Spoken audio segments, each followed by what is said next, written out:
ब्रज में सबसे अच्छा दिन का समय, 24 घंटे जो दिन होते हैं 8 प्रहर, उसमें सबसे अच्छा समय जानते हो कौन सा माना जाता है? सबसे अच्छा समय माना जाता है गोधूली बेला। संध्या जब थोड़ा थोड़ा सूरज अस्ताचल को जा रहा है, हल्का हल्का सूर्य का प्रकाश धीरे धीरे डूबता जा रहा है, और उस डूबते हुए अस्त होते हुए सूरज से जो गाय की चरणों से खुर से उड़ी हुई रज जब उड़ उड़ करके आती है, तो इस बात का संकेत होता है कि कन्हैया वापस आ रहा है। गाय चरा के हमारे प्रियतम वापस आ रहे हैं, और जब वापस आ रहे हैं ये देखते ही गोपी उठ के दौड़ पड़ती थी कि अब चलो, छोड़ो जो काम जहाँ जैसा पड़ा है, क्योंकि इसी पल की प्रतीक्षा सुबह से थी, प्रातः काल से, कब संध्या आए, कब संध्या आए, कब कृष्ण का दर्शन आए। तो सब खड़ी हो जाती है अपने घर के बाहर कि एक बार ठाकुर जी को देख लें। देख करके 2-4 तो वहीं मूर्छित हो जाती।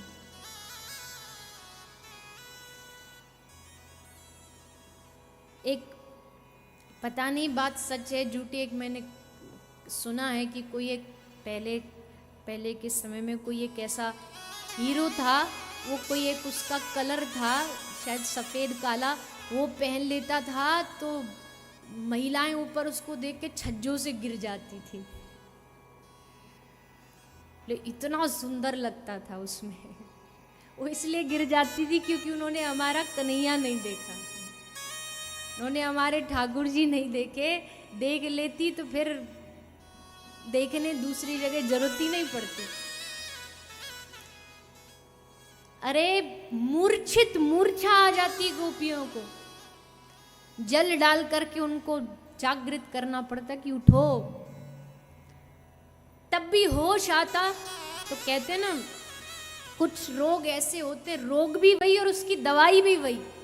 रोग भी यही है कि कृष्ण को देख के मूर्छित हुई है, और दवाई भी यही है कि वो दिखे दोबारा, तभी हमारी मूर्छा दूर है। रोग की औषधि भी, रोग भी कृष्ण है और औषधि भी कृष्ण है। इसलिए गोपी कहती थी कन्हैया जब आए ना तो थोड़ा सा बचाव करके आया कर, अपने रूप को थोड़ा छुपा के आया कर, ये नहीं एकदम बन ठन के दिखाने पहुंच गए स्वरूप सुंदर बना के। एक तरफ गोपी जानती है कि इस रोग की दवा भी यही है, और एक तरफ कहती है कि नजरों के तीर ना छोड़ो, तुम्हें बता दें हम कान्हा, थोड़ा बच के आओ, ये बंसी लेके अपनी मुरली लेके सारी बजरिया में घूमा मत करो, अपना इस सौंदर्य दिखाए ना करो। और एक मन से चाहती है दिखाते भी रहे। देखो प्रेम में ना ही हाँ होता है, यहाँ जब ना की जाती है ये मत करो तो मतलब यही चाहते कि हे प्रभु आप यही करो, पर अब कह देंगे तो वो रस कम हो जाता है, इसलिए उल्टा कहते हैं। तो ठाकुर जी समझ जाते हैं, बड़े समझदार हैं, चतुर हैं कि अच्छा इसके लिए ये कह रही हैं, तो और सज धज के आते हैं और तैयार होके आते हैं। तो ऐसे श्री ठाकुर जी को देख करके सुखदेव जी का हृदय आकर्षित हुआ। आ गए व्यास जी के पास। व्यास जी ने उनको कहा कि ये तो एक श्लोक है, अभी आप पूरी संपूर्ण भागवत सुनोगे, युगल गीत, वेणु गीत, भ्रमर गीत, गोपी गीत, प्रणय गीत, ये सब भगवान के इन्हीं लीलाओं से स्वरूप से भरा हुआ है कि सुखदेव जी ने श्रीमद् भागवत सुखदेव जी को प्रदान की। सुखदेव जी ने उसी भागवत रस को राजा परीक्षित को प्रदान किया। राजा परीक्षित का प्रागट्य, युद्ध खत्म हुआ, हार गया दुर्योधन, मरा नहीं, बाकी सब तो मारे गए, वह अकेला ही जिंदा है पूरे कौरव वंश में। लेकिन कहावत है ना, रस्सी जल जाती है पर बल नहीं जाता। मृत्यु की कगार पे बैठा, पता है जांग टूट गई, अब कोई बचाने वाला, फिर भी मन में जो पांडवों के लिए जो घृणा है वो खत्म नहीं हो रही। इस मौके का फायदा उठाया अश्वत्थामा ने। आकर के कहता, मैं तुम्हारा मित्र था, मैंने तुम्हारी इतनी दिल से चाहा तुम जीत जाओ, पर तुम जीते नहीं। जानते हो क्यों? बोले क्यों? तो तुमने मुझको सेनापति नहीं बनाया, सेनापति बना लेते तो मैं तुमको जीत दिलवाता, मैं तुमको हारने नहीं देता।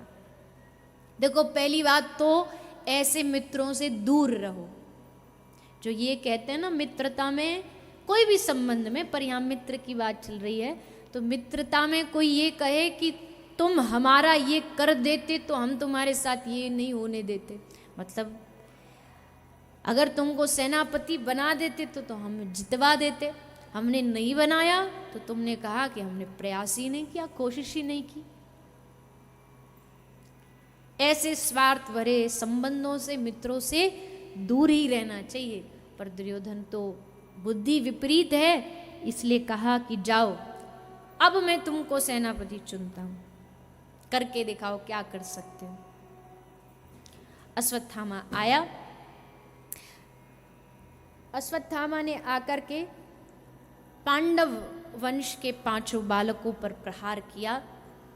5 बालकों को लेकर के आया, उसके एक बालक का सर पकड़ा, जिसको भीम कह करके बताया गया था। उसको जैसे पकड़ के पृथ्वी पे फेंका, एक पत्थर पे मारा, तो सर के टुकड़े टुकड़े हो गए। दुर्योधन ने कहा, ये भीम का मस्तिष्क नहीं हो सकता।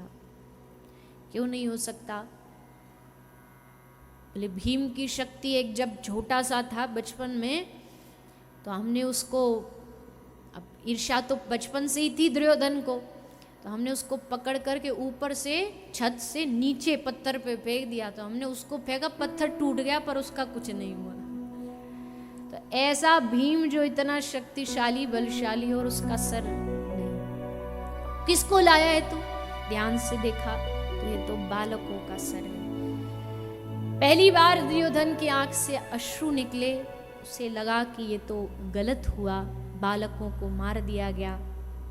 लेकिन अब इसका कोई, इसको वापस तो किया नहीं जा सकता। लेकिन वहां पांडव शिविर में हाहाकार मच गया, 5 बालक एक साथ मारे गए।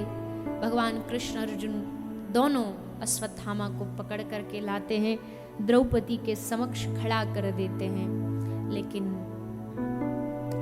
द्रौपदी से एक चीज सीखनी चाहिए, ये सुख हो या दुख हो, आदमी हर्ष में हो या शोक में हो, लेकिन उसको कभी अपना विवेक नहीं छोड़ना चाहिए।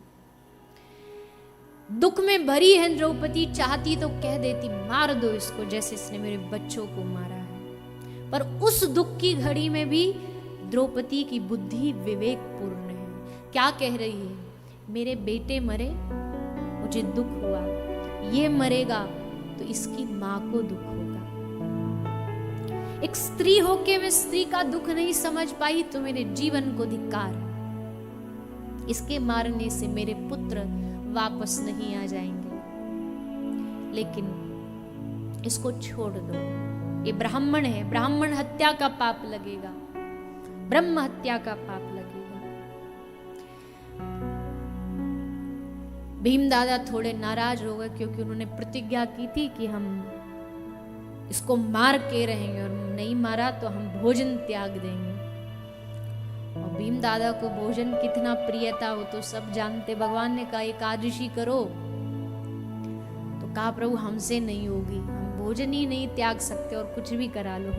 तो भगवान ने कहा अच्छा ठीक है, तुम्हारे लिए एक एकादशी, जिसको भीम एकादशी कहते हैं, एक एकादशी पे तुम कुछ नहीं ग्रहण करो, कोई अन्न पानी। याद रखना ये केवल भीम के लिए था, हम सब के लिए नहीं। लोग कहते एक एकादशी कर लो और बाकी सब मत करो। वो भीम के लिए ये रास्ता बताया था, हम लोगों को तो हर एकादशी करनी चाहिए। और आजकल तो एकादशी का देखो सब मिल जाता है। मैंने पिछली कथा में मुझे याद है बताया था, सब होता है, पिज़्ज़ा बर्गर। ये बात भीम दादा को नहीं पता थी उस समय, नहीं तो वो भी कहते थे हाँ बिल्कुल रख लेंगे, जब इतना माल मिल रहा है तो हम क्यों पीछे हटे हैं। कचौड़ी पकौड़ी खीर रोटी दाल सब बन जाती है। खैर भीम दादा को लगा कि ये ठीक नहीं हो रहा, एक अपराधी को छोड़ा जा रहा है। लेकिन युधिष्ठिर महाराज को ये बात, ये निर्णय अच्छा लगा। दोनों भाई एक दूसरे के विरोध में खड़े हो गए। अर्जुन ने सोचा क्या करूं, कृष्ण की ओर देखा तो कृष्ण ने सुझाव दिया कि सम्मानित व्यक्ति का अपमान कर दो, ये उसकी मृत्यु ही है। इसलिए अश्वत्थामा के मस्तिष्क से मणि निकाल के उसे धक्के मार के भगा दिया गया। अपने आप को अपमानित देख बौखला गया। सोचा अब इस पांडव वंश का नाश करूंगा। पांडव वंश को आगे बढ़ाने वाला जो उत्तराधिकारी है, जो उत्तरा के गर्भ में पल रहा है, उन महाराज परीक्षित के गर्भ में उनको मारने के लिए ब्रह्मास्त्र छोड़ा। देवी उत्तरा भागी भागी आई, पाही पाही महायोगिन देव देव जगतपते। पाही पाही पाही पाही 2 बार, मतलब बात कुछ गंभीर है। आप किसी व्यक्ति को आवाज दो, एक बार उसका नाम बुलाओगे तो उसे लगेगा वैसे ही बुला, बार बार उसका नाम, अरे फलाने नाम लेके बार बार कहोगे तो उसको लगेगा कुछ इसके साथ ज्यादा कुछ घटित हुआ है।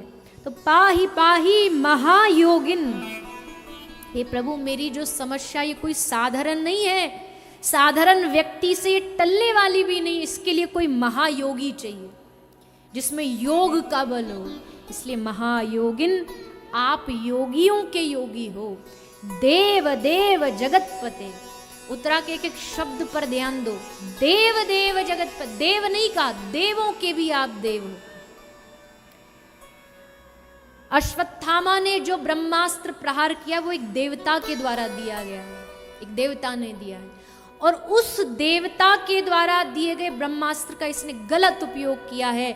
इसलिए अब कोई देवों का देव ही आकर के उसको इस पाप का अधिकार दंड दे सकता है। इसलिए देव देव जगत पते, आप कौन हैं? आप जगत पति हैं, जगत के पति। पति का मतलब क्या? पाति इति पति, जो आपकी सुरक्षा करे। पति का अर्थ होता है शब्द का जो आपकी सुरक्षा करे, जो आपकी रक्षा करे, जो देश की रक्षा करे, राष्ट्रपति। सभा का जो मुख्य हो, सभा की रक्षा करे, सभापति। वैसी जो जगत की रक्षा करे वो जगतपति। इसलिए देव देव जगतपते नान्यम त्वद भयम, हे प्रभु आपके अलावा मुझे कोई भी अभय देने वाला नहीं। मेरे भीतर जो भय, जो डर है, उसको निकालने वाला आपके अलावा कोई नहीं है। यत्र मृत्यु परस्परम, इस दुनिया में मारने वाले तो बहुत हैं, लेकिन आप बचाने वाले हो। इसलिए त्राहि माम, रक्षा करो, रक्षा करो।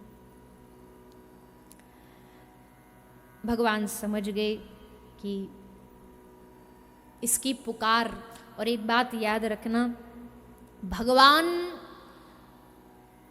प्रलय का नाद अनसुना कर सकते, पर अपने भक्त की पुकार कभी अनसुनी नहीं कर सकते। जो उनको पुकारता है उसकी पुकार अनसुनी नहीं करती। और आज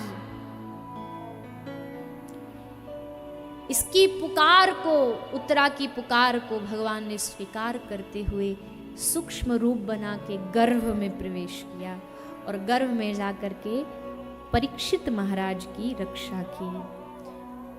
मृत शरीर को पुनः जीवित करके प्राणदान दिया।